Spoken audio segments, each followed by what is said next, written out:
është çështja e presidentit.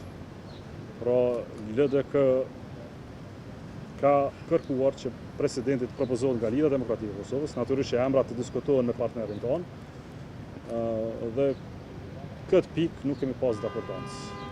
Edhe njerë pozicionimi ose oferta dhjetorit, cilin tashmë e keni qartë, që LDK-ja të merr vetëm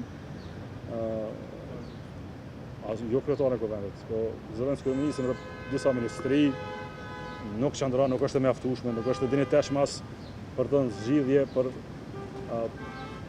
krizën për cilën jemi tani. Prandaj s'mund ta trajtojmë me seriozitet, s'mund ta pranojmë si të tillë, nëse doni LDK-n në qeverisë dhe në institucione, atë LDK duhet të jetë e përfaqësuar. Kryeministri nuk ta takon sepse është vullneti i popullit të Kosovës që partia e parë merr këtë pozicion. Kryetari i kuvendit i takon partisë së parë me kushtetutën e Republikës Kosovës. Përfaqësimi vetëm që mund mbetet është një propozim nga LDK, jo një propozim blanko me cilën vetëvendosja se din emrin, po cilën e diskutojmë bashkarisht. Dhe presidenti i ardhshëm më pas bëhet president i gjithë popullit të Kosovës. Nëse kjo s'mund të arrihet, atëherë me keqardhje LDK-ja dhe s'mund të kontribuojë më tepër në bisedime dhe takime dhe s'ka arsye pse duhet të vazhdoj tutje. Po në momente që pajtohet që propozimi të nis nga LDK-ja, atëherë pajtohemi edhe për emra. Pasim të diskutojmë, por nëse pajtohemi që propozimi duhet të vijë nga LDK-ja, atëherë çfarë arsye mund të japim emra në këtë drejtim?